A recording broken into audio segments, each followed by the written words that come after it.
என்ன நடத்தி இப்படி என்னத்தை உன்னத ஆட்சியை கொடுத்துட்டான்? எல்லாம் அடிமையாக்கி தானே வச்சுருக்கான். அதானி போட்டு, அதானி இது, அம்பானி.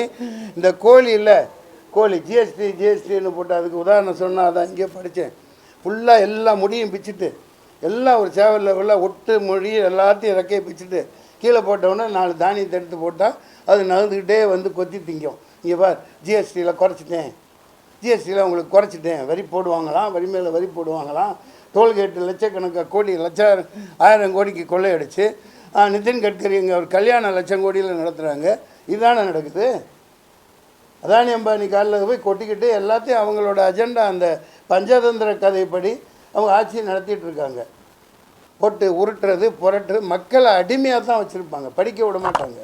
அது வெளிப்படையாக தெரியுது. ஐயா, நான் தப்பு செஞ்சிருந்தா நம்ம மன்னிச்சுக்குங்க. நான் நியாயமாக சொல்கிறேன், எனக்கு நெஞ்சு வெடிக்குது.